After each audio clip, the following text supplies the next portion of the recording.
Hello students and welcome to the lecture. So students, as we noted, we are covering the parliament, okay? And these are the topics that we have scheduled for the discussion under this particular series, like the introduction part, organization of parliament, composition of the two houses, system of elections to Lok Sabha, duration of two houses, membership of parliament, presiding officers of parliament, leaders in parliament, sessions of parliament, devices of parliamentary proceedings, legislative procedure in parliament, joint sitting of two houses, budget in parliament, multifunctional role of parliament, ineffectiveness of parliamentary control, position of Rajya Sabha, parliamentary privileges, and the sovereignty of parliament. Alright, these were the topics that we had scheduled for the discussion. If we talk about the topics that we have covered so far, we have done with the introduction part, organization of parliament, composition of the two houses, system of elections to Lok Sabha, duration of two houses, membership of parliament, presiding officers of parliament, leaders in parliament, sessions of parliament, devices of parliamentary control is a topic on which we have been discussing. Okay, so the remaining topics are, let me write down. Legislative procedure, joint sitting of two houses, budget in parliament, multifunction role of parliament, ineffectiveness of parliamentary control, position of Rajya Sabha, parliamentary privileges, and the sovereignty of parliament. Okay, so this is the picture that we have created so far altogether. Before starting with this lecture, let's revise the previous one. Like in the previous lecture, we had started the discussion over the motions. All right, like if any member, whether a minister or the private member, wants to discuss some matter which is of the general public importance. Okay, then this matter requires the motion to be passed with the consent of presiding officer. Okay, and we know the matters which have been discussed in this, they are of some classification. Okay, like the substantive motion, okay, subsidiary motion,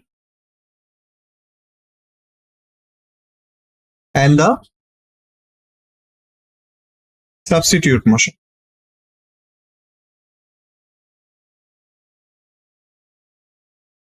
All right, and if we talk about the subdivision, then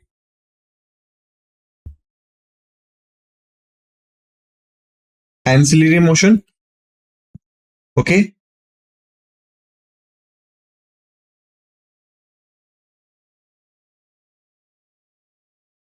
supersede motion, and then comes the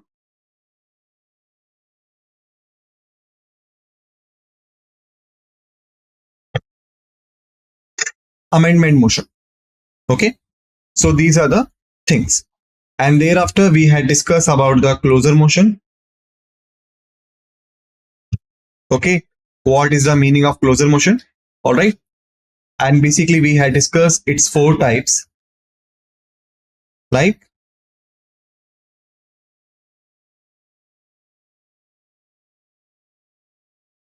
simple closure, kangaroo closure, compartment closure,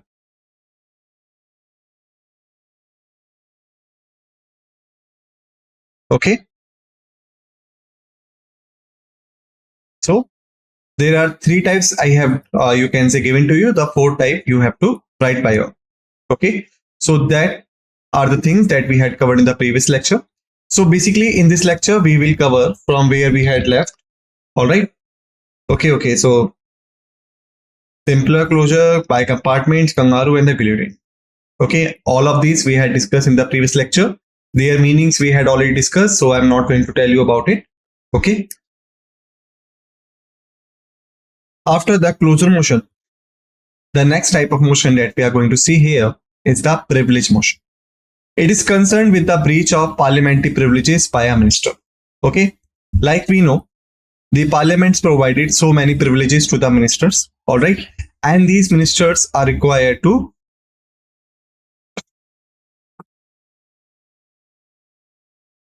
behave accordingly to that privileges, all right.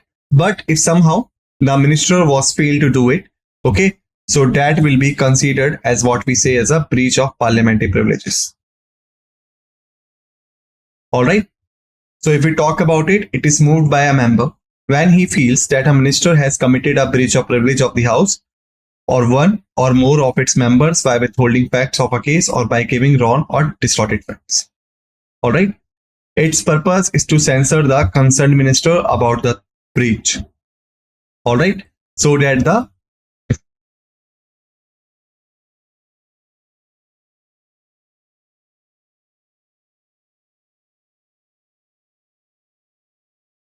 disciplinary actions could be taken. All right. And the discipline could be maintained even in the behavior of the ministers. All right. After the privilege motion, the another one that we have to see is the calling attention motion. Okay. It is introduced in the parliament by a member to call the attention of a minister to a matter of urgent public importance and to seek an authoritative statement from him on that matter. Okay. For example, if we talk about the, you can say Ministry of Health and Family Welfare. Ministry of Health and Family Welfare, if we talk about it, so we know that family welfare and the health, these are the issues that are of the, you can say, great or the urgent public importance. Okay, because these fields contains the health status of the normal people and even contains the family welfare of the citizens. All right. So if any members wants to question the minister, okay, who belong to the Ministry of Health and Family Welfare and he's holding it, okay, he wants to draw the attention of the minister on certain case, all right, and want to discuss it with him, all right. So for this, the calling attention motions could be passed, all right, and this would be given to that concerned minister, all right, and basically requires the authoritative statement from him on that matter. Okay, why I said the concerned minister? Because if the question raised on the working of Ministry of Health and Family Welfare, so the minister who is holding Ministry of Telecommunications, for example, this minister is not allowed to give the answer. Why? Because he is not the concerned person with that ministry, and even this minister will not have the accurate authoritative statement. Okay, so we can say like the 0 hour. It is also an Indian innovation in the parliamentary procedure and has been in existence since 1954. Okay, so remember that this is invented to discuss the urgent public importance from the concerned minister who is holding that particular ministry. And when it came in existence, 1954. All right, and we know that the 0 hour came in existence in which year? 1962. However, unlike the 0 hour, it is mentioned in the rules of procedure. Okay, because we know 0 hour is an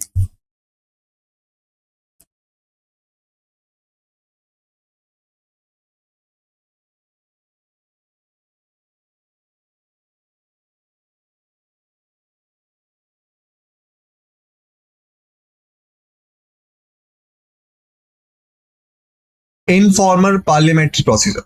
Remember this, 0 hour is an informal parliamentary procedure. It was not mentioned in the procedures.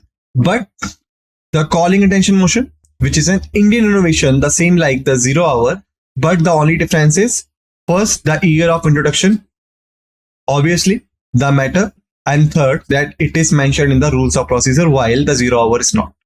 Okay. After this, not we have the adjournment motion. Okay. So it is introduced in the parliament to draw attention of the house to a definite matter of urgent public importance and needs the support of 50 members to be admitted. All right. It means that unlike the other ones, where the single person or single member could move the motion with the consent of the presiding officer, the urgent motion is requires the support of at least 50 members. Okay. If the 50 members do not support the motion, then the motion could not be passed. Okay. Why? Because the presiding officer will not give his you can say consent to pass that motion. Okay. As it interrupts the normal business of the house, it is regarded as an extraordinary device.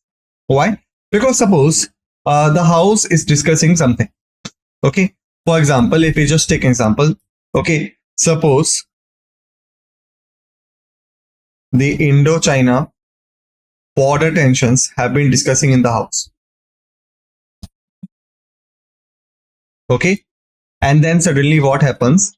That the corona virus, I hope that you all are aware about it, the coronavirus. All right. They hit the nation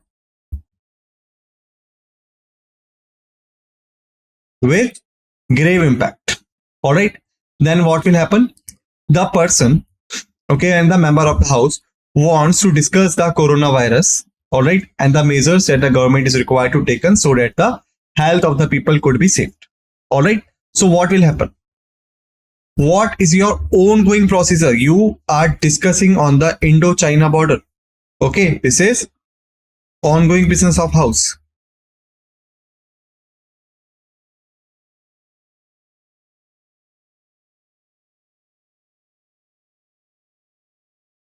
Then suddenly you want to bypass this and start the discussion over the coronavirus, which just hit the nation with a grave impact. All right. Then what is happening? That you are generally interrupting the normal business of the house. All right. Because the normal business is on the Indo-China border, but now you want it to be the coronavirus. All right. And that is the reason why it is known as the extraordinary device. Okay.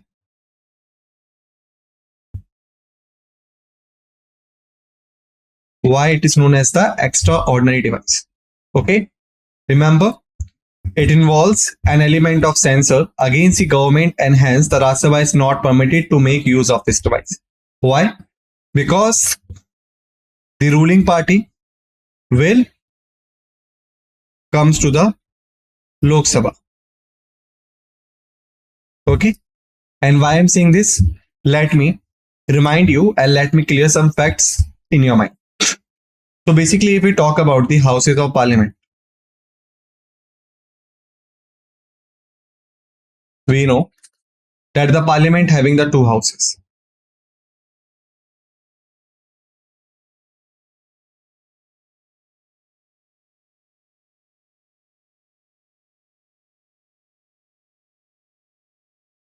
Rajya Sabha and the Lok Sabha. All right. This one, upper house.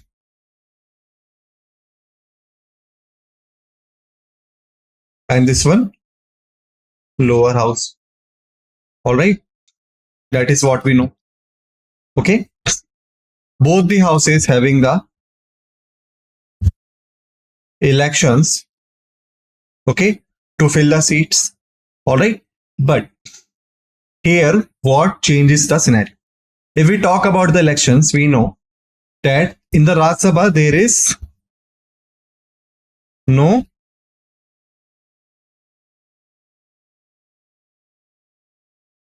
direct elections. Why? because the members who got elected to the Rajya Sabha, they are basically elected by the state legislature assemblies.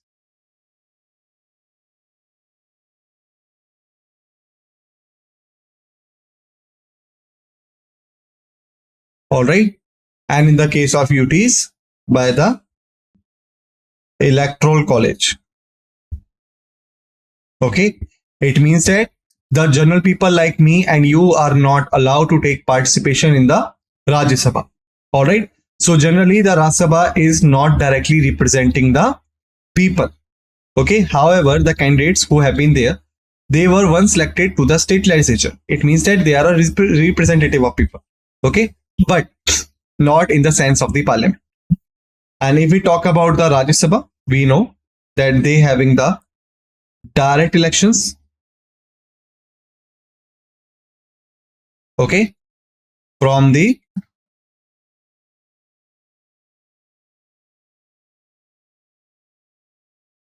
territorial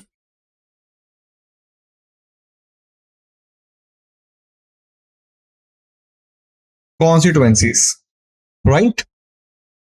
Okay. Then what happens in India? We have the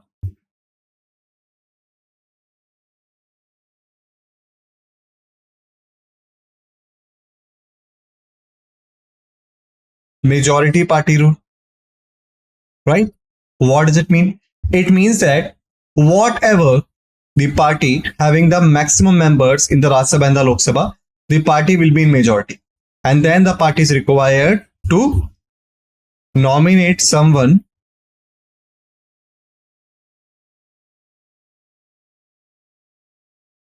for prime minister post. Okay. Then who appoints him to that post?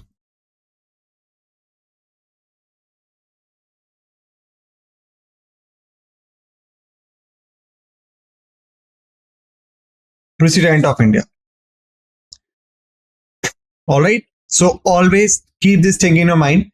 The prime minister is the appointed post.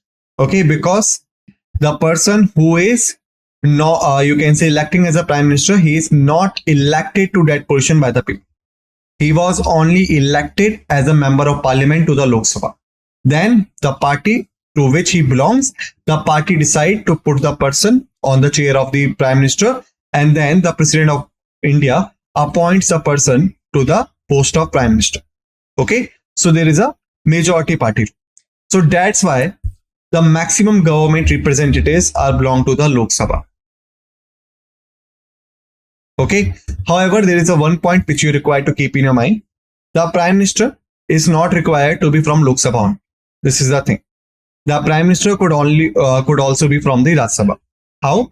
Because I have told you the majority party rule decided on the basis of both houses. Okay. Whichever party having the maximum representatives in the house of the parliament, they would be considered as a majority party rule. All right. So this party is having the choice whether they are nominating a person who is a member of Lok Sabha or a Rajya Sabha. Okay. That's the thing. So generally, the government forms out from the Lok Sabha. Okay. And the representatives belongs to here. So that's why the calling attention motion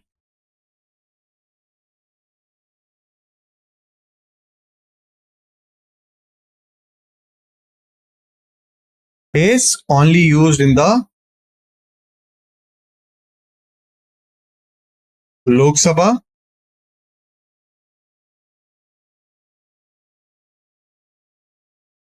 not in the Rajya Sabha. Okay, the things are clear to you. Even if you want to, then you can click the screenshot of it and even you could make it. All right. The discussion on it, sorry, not calling attention motion, it is an, even I got confused.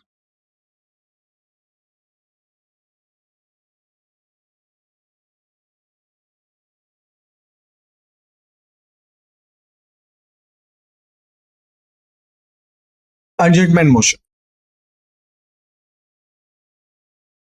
Okay. Adjournment motion, just revise it and remind it to you come time to time. Okay.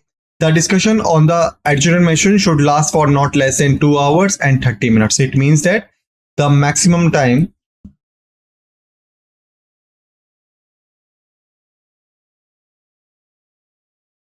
is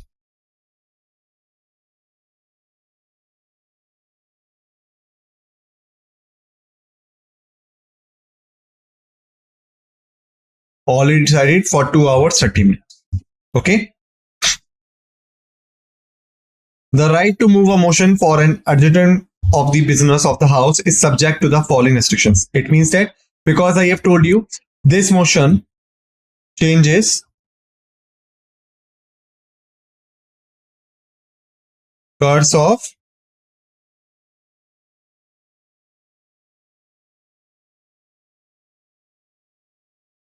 business of house, right?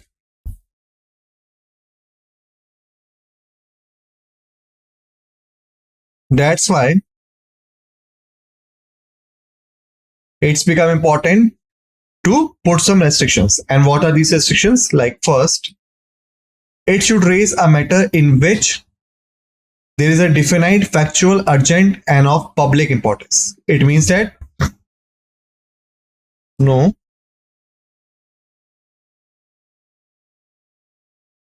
vague or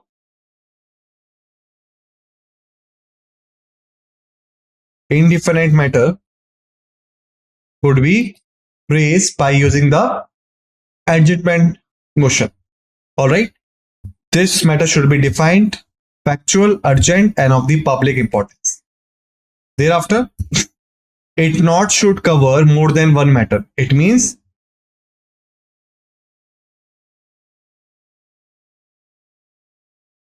one matter at a single time, or one matter at a single time or at a one time. Okay. It should be restricted to a specific matter of recent occurrence and should not be framed in general terms. It means that if the matter is of the urgent public importance, it means the matter must be in the recent occurrence. Okay. The matter must not be framed in the general terms like the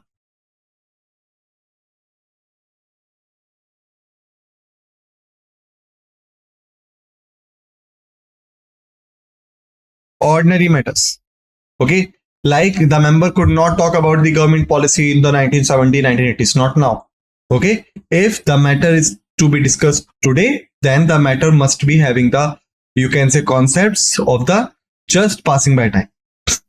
It should not raise a question of privilege. Why? Because we know the questions on the privilege could only be raised by the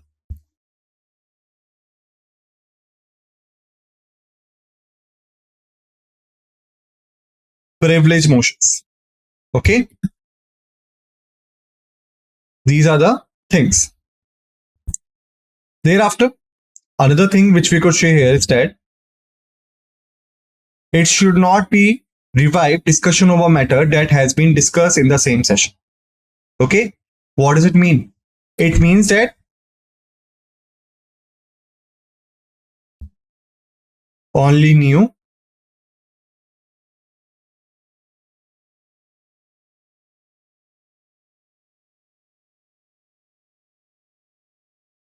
and undiscussed matter could be discussed in this.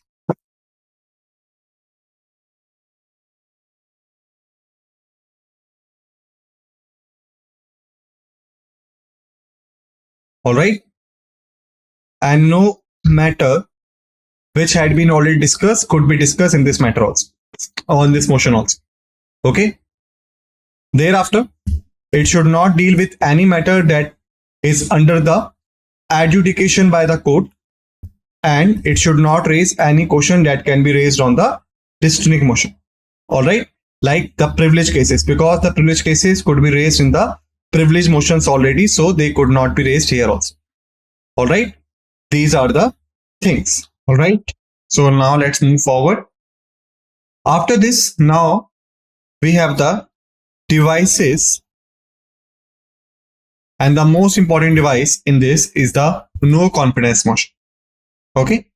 So basically, if we start talking about the no confidence motion, then basically this is the Article 75 of the Indian Constitution. Okay. Article 75 of the Constitution says that the Council of Ministers, okay, shall be collectively responsible to the Lok Sabha. All right. Like I had told you, the Prime Minister and the other ministers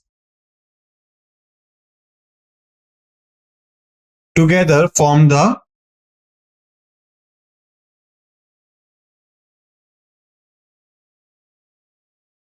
Council of Ministers. All right. And instead of individual responsibility, this entire council is collectively responsible to the Lok Sabha. All right. What does it mean? It means that the ministry stays in office so long as it enjoys the confidence of the majority of the members of the Lok Sabha. Like I have told you, in India, there is a majority party rule. Okay. So as long as the one party having the majority in the Lok Sabha, the party could form the ruling party. And the ministers are belong to the ruling party. All right. So technically, as long as the party having the majority in the Lok Sabha, the party could allow its member to rule this, to govern this country. Okay. And thus could hold the various ministries. Once the majority gone, the ruling party would be eliminated. So does the ministers would be removed from their offices. Okay. So in other words, the Lok Sabha can remove the ministry from office by passing a no confidence motion. It means that right now, the majority of the members of the Lok Sabha do not want that ministers to govern the country. All right. And thus they require to pass the no confidence motion to show their no confidence in their governingship, in their, you can say, policies. But the motion needs the support of 50 members to be admitted, same like the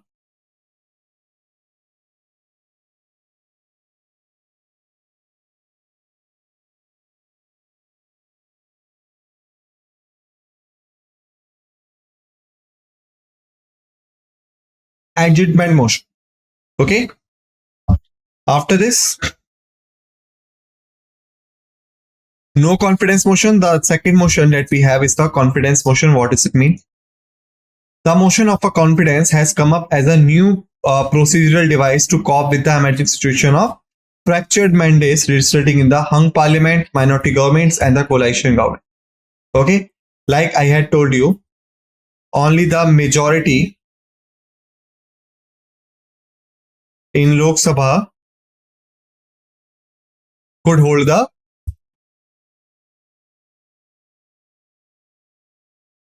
ruling party. All right. Once the majority gone, the ruling party is to resign. All right. So basically, to save this collapse of the government. Why? Because this hampers the nation's growth as well as the nation's political stability. So that's why the confidence motions comes in the picture. The governments formed with the wafer-thin majority have been called upon by the president to prove their majority on the floor of the house. It means that suppose if the Lok Sabha passes the no confidence motion and says the ruling party having no majority in the Lok Sabha, thus the Council of Ministers should be resigned. All right. So in such a case, the President of India will call the council, and you can say wafer-thin majority party, which is the part of the ruling party, to come to him and show that they having the majority in the house, to prove that the no confidence motion having the distorted facts.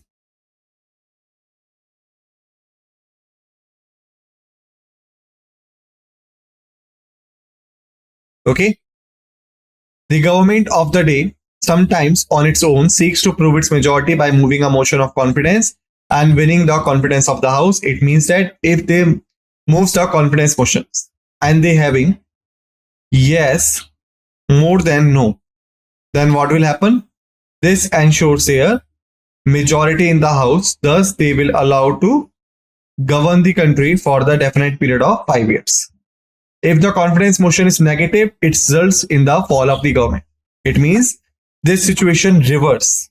No's are higher than yes. What does it mean? It means that the party lost his majority in the house. So the party is to be resigned, and that will be the fall of the government. Okay. So students, basically in this lecture, we have finished till here. In the next lecture, we will continue from here. Till then, just revise the facts and figures that all we have discussed in this lecture and be ready for the another lecture. With this note, let's end this lecture and thank you.